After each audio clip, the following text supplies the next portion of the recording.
Hello friends, welcome back to another vlog. Welcome back to Vlogmas. I can never decide if the countdown days I should do are the day that I filmed the video or the day that the video goes live. I think I've settled on the video going live. But if there are inconsistencies, that is why. But this was a Saturday in my life, so we're kind of gonna do a day in the kitchen. So I've recently really transitioned from my Saturdays looking like cleaning the entire house, and now it's looking a lot more like spending the day in the kitchen, at least some days, and this was one of those. So lots of baking, lots of prepping. We're starting off bright and early with our sourdough starter. We were feeding it at night around 8 p.m., but then I started feeding it twice a day because of the recipe we were following said that at a week to start feeding it every 12 hours. And then we were having like some things going on with it. Like it was really runny. It had liquid at the top. And I read a Reddit article, someone describing basically our exact kind of set of concerns. And everyone was saying they just were overhydrating it, using too much water. And they said this can happen if you're using measuring cups instead of weighing out your starter.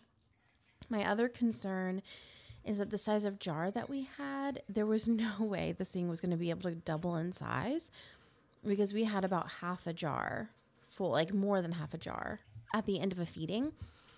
And so I knew if this ever does become an active starter, this thing is going to boil over.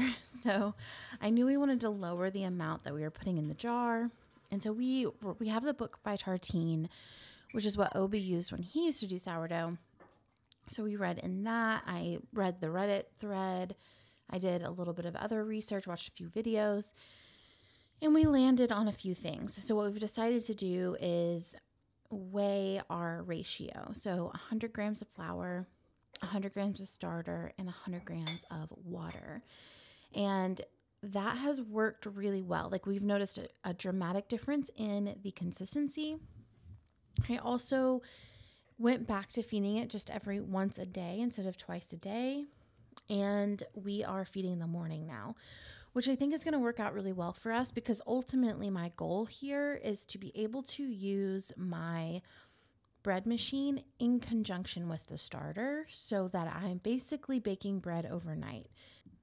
I should say making bread, not baking bread. Essentially, all of the things will happen while we're sleeping, like the rising and the kneading. And then in the morning, I can just get up and shape because sourdough takes a lot longer than like an instant yeast recipe would take. So ideally, it will be able to happen overnight. I've found a couple of examples of people who do this, and I think that would work really well. So if I'm feeding my starter in the morning, it'll be ready to bake with by the night, and then it can do all the work while I am asleep, which will work for me really well.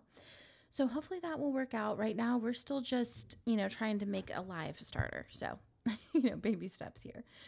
And I had our groceries delivered that morning. I have officially decided that Instacart is way superior to Walmart delivery. I had a really weird experience with Walmart delivery one time, and I am kind of done. Instacart, my guy was like texting me pictures of the herbs, and he was like, I'm not impressed with the herbs that I'm finding here, but these are the best I could find. Do you like them? So big fan of him. And so I'm just kind of unloading those groceries. I had a resolution this year. I do Earth Day resolutions. And my resolution this year was to always use reusable bags. Or maybe that was last year's. But I do that for the most part. It is tricky though, because sometimes you just need delivery. You have a lot going on in a day, and running to the store is not feasible. So I'm kind of being easy on myself here with that. But, what can you do? One thing that we do every other Saturday is my kiddo and I go to Waffle House. We kind of prioritize having alone time with our kid, Obi and I. Obi does cowboy movie night on Friday nights. They watch a cowboy movie together. And then Saturday mornings, we go to Waffle House and have breakfast and catch up. And it's really nice. It's like a good time for us to talk about things that are going on in our lives. And I don't know. It's just really nice. I basically came straight home and started baking. So I think it's around 10:30 at this point, and I wanted to make some sandwich bread.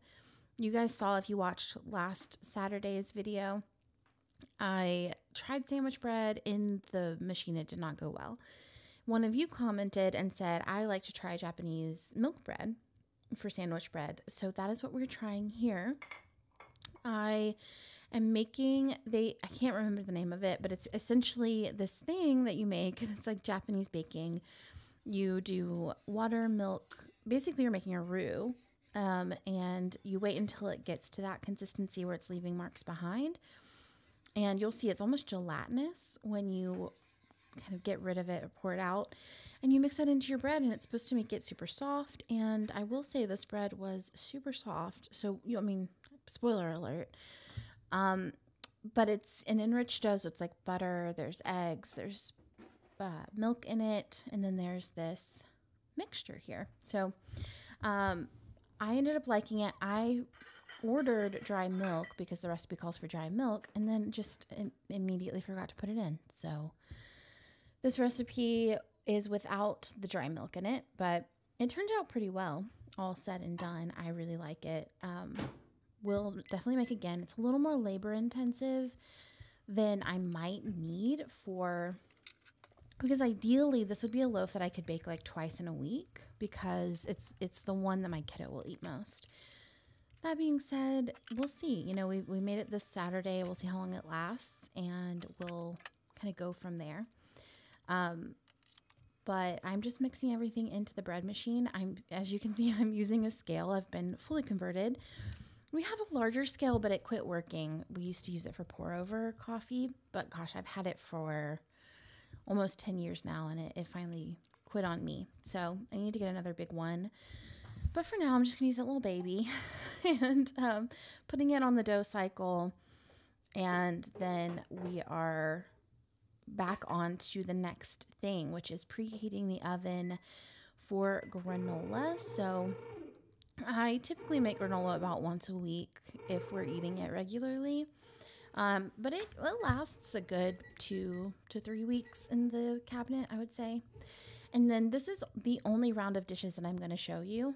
But do not be mistaken. I did probably 6 rounds of dishes this day. I think it would be really, really boring to watch me do that. But I think it's important to talk about because it looks so fun to bake and cook and do things in your kitchen, and then you forget about the dishes. And I don't want to false advertise here. But this granola recipe has, we have finalized the recipe. It is the one. I love her. She is great. It's just 3 cups of oats. I do about 1/4 cup of, I'm using avocado oil now. I'll tell you more about that in a second. But avocado oil, and then a little more than 1/4 cup of maple syrup, and a good little sprinkle of salt. I used to make this with olive oil, and the olive oil was just such a strong flavor that it didn't taste as good. And I quit cooking with olive oil. I was cooking with olive oil, but we didn't used to cook meat, so we didn't cook a ton of stuff in the oven. And it smokes up the house, which feels weird. And so I was like, I need to find a higher smoke point oil to work with, and avocado oil was highly recommended. And so that's what we're doing. I'm pretty much only using that for cooking now. And then I have olive oil for drizzling, like putting or making salad dressings and things, but I don't think I cook with it anymore. I think that's officially decided. But you just put the granola in for 15 minutes, then you stir it, and then you put it in for another 10 minutes. This would serve as a really good base for just about anything. So I think we're going to switch it up when we get bored of this one, add pumpkin seeds, add coconut, whatever floats our boat at the time. And what I'm doing now is just cleaning out the fridge and prepping fruits and veg and things like that for the week.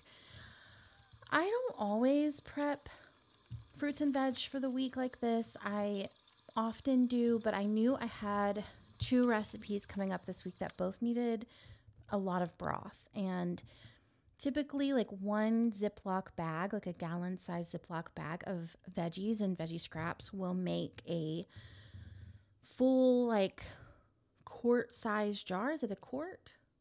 The bigger mason jar, like half-gallon size jug of broth. So I knew I would need 2 of those, and so I thought I might as well just go ahead and prep the veggies for the week, and then I can add those into my broth bags for this week. So I'll make one broth today, and then I'll make another one midweek just to keep things going. But we definitely don't have room in the fridge for 2 at a time, so we will use one and then make more.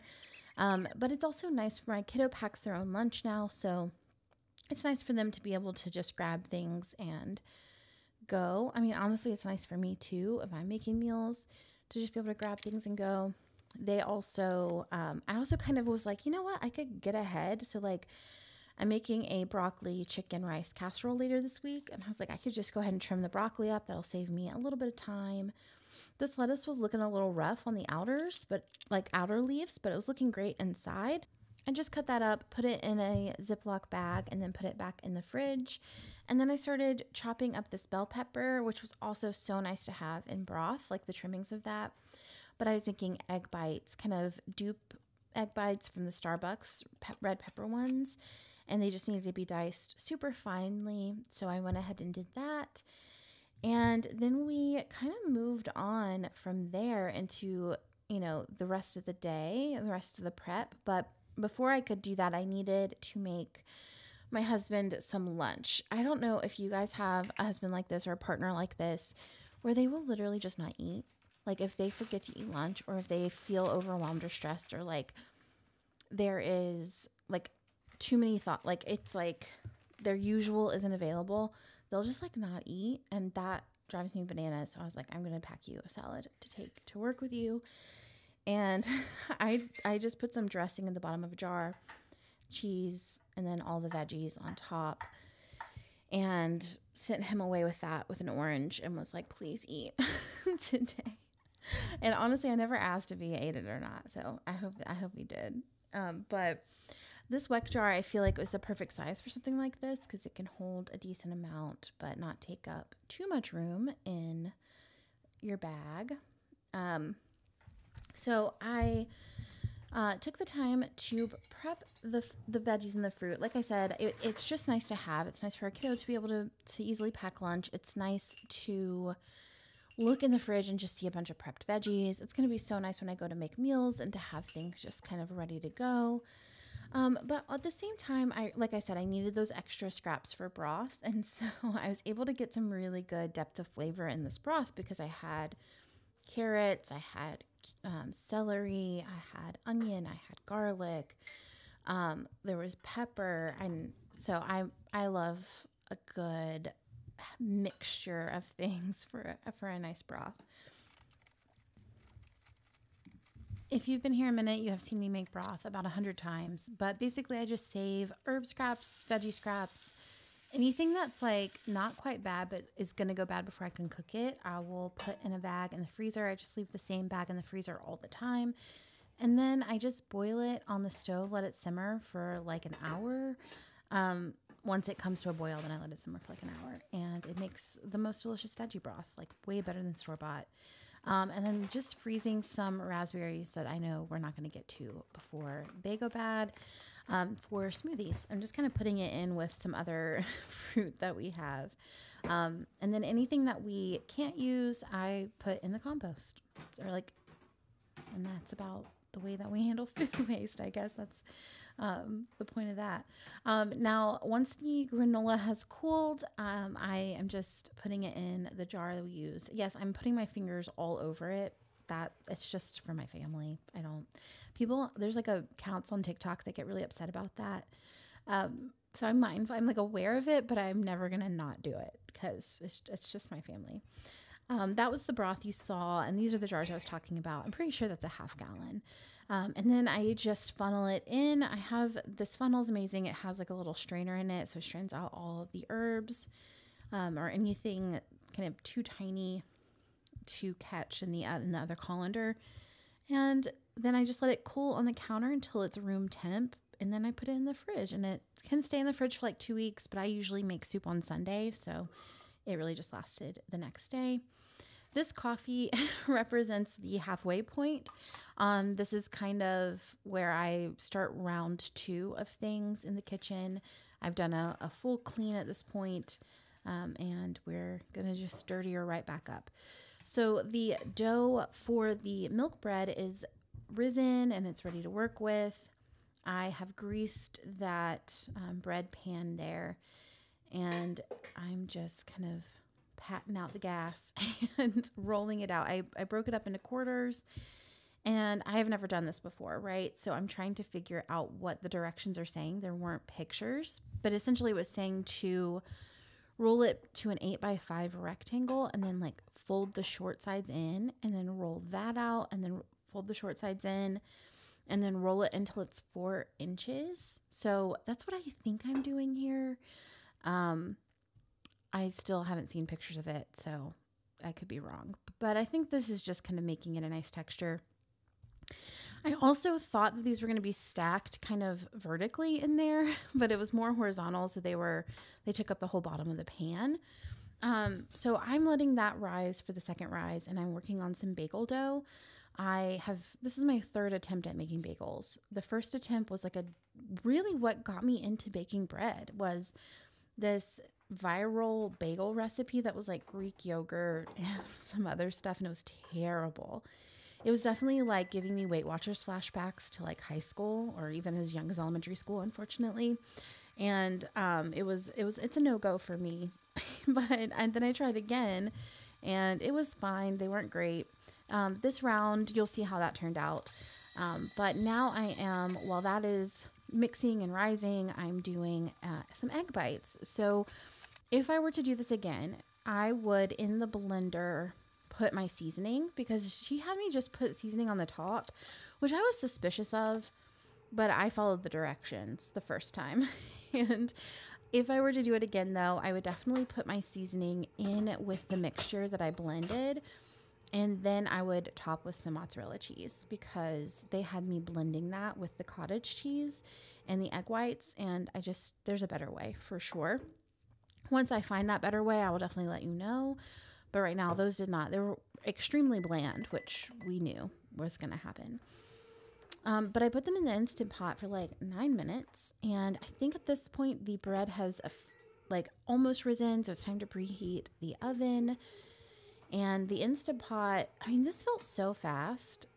This is, time-lapsed, but it's 9 minutes later. They had risen that much. And then watched them deflate. Isn't that crazy? I was like, when I opened it, I was concerned. But once they deflated, they looked much more normal, like normal Instant Pot things or normal egg whites. But that is what the bread looked like once it rose. See that? There's like one little kind of ugly cousin there, but the rest of them looked good. I just brushed it with milk, and then I put it in the oven, I think for like 30 minutes. And all in all, the hands-on time was maybe like 10 minutes total. It does feel laborious compared to other bread recipes, because you're not just mixing like water, salt, and flour. But honestly, I guess with making that mixture at the beginning, it may be 15 minutes hands-on time. Like, that is nothing. So I think it's doable. And I think it feels like I'm spending more time on it because I'm doing so many other things this particular day. But if I were at work, I think I could just go into the other room, quickly make, put it in the oven, or, set up the dough. I don't think that's too crazy. Once the bagel dough rose, it was time for me to shape that. This is one of my favorite things to shape, honestly. I just kind of broke it up into 8 pieces. The recipe that I followed, both of the bread recipes that I followed today were from King Arthur. That's the flour that I use, and their recipes are really good apparently, because both of these turned out really well. I just rolled out the dough into circles and then stuck my thumb in and shaped them like this. This is my favorite part. I just kind of put on YouTube video, and I don't know, it felt really nice, like almost meditative. Can you call it meditative if you're watching a YouTube video at the same time? I don't know, but I did. And I put it in the oven just with the light on for them to rise for about half an hour, and then I could bake them, or I guess then I could boil them. While they were rising, I was able to put everything away. Like the egg bites had cooled to room temp, the broth had cooled to room temp, and I'm just kind of putting everything into the fridge that I prepped for the week. In the drawer, or in the door to the left, you'll see a ton of hot sauce. That is because, gosh, a few years ago for my birthday, Obi got me the Hot Ones challenge. I'm an Enneagram 7. I love an experience. I love to try something. You know, I like to do a weird thing. And so he got me the Hot Ones challenge, and we still have all the hot sauces from it. And we just put the ones in the fridge that are still not bad. That's me trying the bread, y'all. It was so, so good, just even without remembering the milk. So keep that in mind. Real quick, to boil the bagels, I just put a spoonful of brown sugar in there. You can also do baking soda, brown sugar. You can do molasses. I just did brown sugar. I don't want my bagels to be super, super chewy because my kiddo will not eat them if they are too chewy. They love a classic like Thomas type bagel.